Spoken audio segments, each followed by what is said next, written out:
gerang rantau tugal mandang nyusah. Yo gundul kesana kesini ngampek kendul. Gendru wote late lo tampak lo yo. Selangkau jalannya miring-miring edo yo.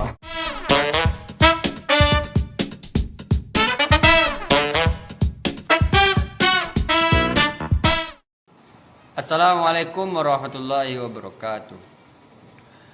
Kontrol sosial dalam penegakan hukum. A. Fenomena kontrol sosial. Kontrol sosial merupakan metode yang digunakan untuk mencegah terjadinya penyimpangan serta mengarahkan individu anggota masyarakat untuk bertindak sesuai arti norma dan makna nilai sosial yang sudah ada dan terlembaga dalam masyarakat. Bersifat kemajuan maupun kemunduran, merupakan perubahan tersebut biasa saja mengubah tatanan sosial yang sudah ada sehingga menimbulkan ketidakseimbangan sistem sosial. Individu sebagai anggota dari organisasi secara sadar maupun tanpa disadari memiliki kemampuan untuk mempengaruhi individu lain. Seseorang individu dapat mempengaruhi teman yang ada di dalam organisasi dan teman tersebut akan mempengaruhi temannya yang lainnya di dalam organisasi yang sama maupun dalam organisasi yang berbeda. Tidak hanya itu, orang lain yang ada di dalam organisasi juga dapat dipengaruhi oleh orang yang berada di luar organisasi. Kontrol sosial merupakan tindakan pengawasan yang dilakukan dari suatu kelompok kepada kelompok lain guna memberikan arahan terhadap peran-peran individu atau kelompok sebagai bagian dari anggota masyarakat agar tercipta situasi bahkan keadaan kemasyarakatan yang sesuai dengan apa yang diharapkan. Berikut ini beberapa definisi tentang pengendalian sosial. Menurut Berger 1978, pengendalian sosial adalah berbagai cara yang dilakukan atau yang digunakan masyarakat untuk menertibkan anggotanya yang membangkang. Rocek 1965 mengemukakan bahwa pengendalian sosial adalah suatu istilah kolektif yang mengacu pada proses terencana di mana individu dianjurkan, dibujuk ataupun dipaksa untuk menyesuaikan diri pada kebiasaan dan nilai hidup sesuatu kelompok.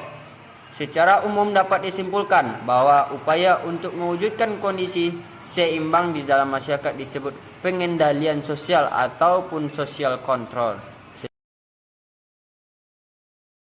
Saya akan menjelaskan jenis-jenis kontrol sosial. Satu, berdasarkan sifat. Berdasarkan sifatnya terdapat beberapa macam kontrol sosial, yaitu A. Tindakan preventif. Pengendalian sosial bertujuan untuk melakukan tindakan pencegahan terhadap kemungkinan terjadinya pelanggaran terhadap norma-norma sosial. Contohnya yaitu polisi memberikan sosialisasi kepada mahasiswa tentang tertib lalu lintas. B. Tindakan represif. Pengendalian sosial bertujuan untuk mengembalikan peraturan yang terganggu karena adanya suatu pelanggaran dengan cara memberikan sanksi. Contohnya yaitu sanksi tilang diberikan kepada pengendara motor yang tidak menggunakan helm. C. Tindakan kuratif. Pengendalian sosial jenis ini yaitu pengendalian sosial yang dilakukan ketika penyimpangan sedang berlangsung. Contohnya guru yang menegur siswa yang sedang menyontek sewaktu ujian berlangsung. 2. Berdasarkan cara. 1. Persuasif. Merupakan pengendalian sosial yang dilakukan tanpa kekerasan, misalnya melalui mengajak, menasihati, membimbing anggota masyarakat agar bertindak sesuai dengan nilai dan norma yang ada di dalam masyarakat. Cara ini dilakukan melalui lisan atau simbolik. Cara melalui lisan misalnya dengan mengajak orang untuk mematuhi nilai dan norma dengan berbicara langsung menggunakan bahasa lisan. Sedangkan pengendalian sosial secara simbolik dapat menggunakan tulisan, spanduk, serta layanan masyarakat. 2. Koersif. Pengendalian sosial dilakukan dengan paksaan, misalnya penertiban pedagang kaki lima oleh Satuan Polisi Pamong Praja dengan cara membongkar dengan paksa tempat berjualan para pedagang kaki lima. Ini saya akan menjelaskan tentang jenis-jenis kontrol sosial, yaitu yang berdasarkan perilaku. Berdasarkan perilaku ini terbagi dalam 4. Yang pertama, pengendalian pribadi. Pengenalan pribadi dipengaruhi oleh orang yang terdekat dengan kita. Contohnya adalah keluarga. Dengan tingkah laku yang ditampilkan oleh orang tersebut merupakan cermin dari hasil sosialisasi di lingkungan tertentu. Penilaian institusional merupakan pengaruh yang datang dari suatu pola kebudayaan yang dimiliki oleh orang, lembaga, atau institusi tertentu. Selanjutnya itu penganiayaan resmi dilakukan oleh lembaga atau instansi resmi sesuai dengan peraturan perundang-undangan yang berlaku dengan sanksi yang jelas dan mengikat. Selanjutnya itu penganiayaan tidak resmi. Penganiayaan tidak resmi ini merupakan penganiayaan sosial yang diberikan tanpa sanksi hukum yang tegas. Hal ini disebabkan karena sanksi merupakan adalah sanksi moral yang datangnya dari masyarakat lain. Bentuk kontrol sosial terbagi ke dalam 5 hal. Yang pertama yaitu gosip, yang kedua teguran, yang ketiga sanksi atau hukumannya, yang keempat pendidikan, yang kelima agama. Yang pertama yaitu gosip. Gosip atau dikenal juga dengan istilah rumor. Rumor biasanya membahas mengenai perilaku negatif yang dilakukan masyarakat tanpa melihat kejelasan dari fakta-fakta yang ada. Rumor ini biasanya disebarkan melalui mulut ke mulut yang lainnya dengan pembicaraan sehingga semua orang di dalam lingkungan masyarakat tersebut mengetahuinya, bahkan mereka juga ikut andil di dalam hal tersebut. Contohnya saja mengenai gosip tentang perselingkuhan yang dilakukan oleh oknum A ke oknum B.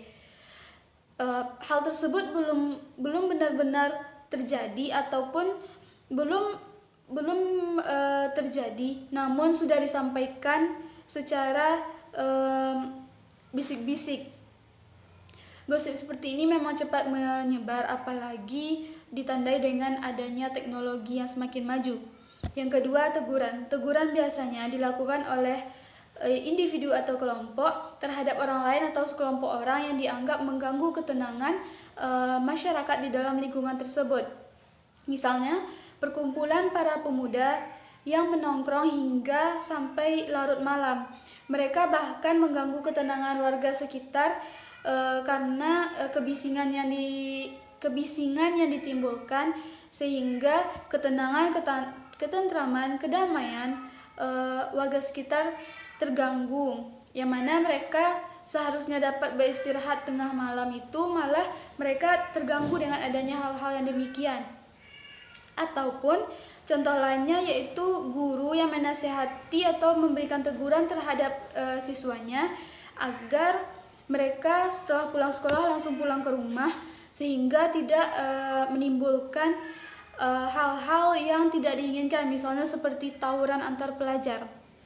Yang ketiga, sanksi atau hukuman. Sanksi atau hukuman ini diberikan kepada individu atau sekelompok masyarakat yang melakukan perilaku dan tindakan-tindakan yang menyimpang. Contohnya, oknum masyarakat atau oknum polisi yang benar-benar terbukti mengkonsumsi bahkan mengedarkan obat-obatan terlarang di Indonesia. Yang keempat, pendidikan. Pendidikan merupakan sarana dasar yang dilakukan secara sadar untuk meningkatkan kualitas diri, sehingga dengan tujuan untuk mempengaruhi seseorang atau sekelompok orang. Melalui pendidikan ini, orang-orang dapat mengetahui, memahami, serta berlatih mengenai struktur atau sistem norma dan nilai yang berlaku di dalam suatu lingkungan masyarakat tempat tinggalnya ataupun lingkungan masyarakat yang lebih luas. Yang kelima, agama. Melalui agama tentunya akan lebih mudah untuk meningkatkan sarana kontrol sosial, karena apabila seseorang itu mengetahui atau merasakan bahwa Tuhan itu memang ada di dalam hati dan pikirannya, maka hal itu dapat memberikan manfaat yang baik terhadap dirinya dengan dapat dibina dengan menjalankan perintah yang dikatakan oleh Tuhannya dan larangan yang disuruh menjauhi oleh Tuhannya. Mungkin hanya sekian.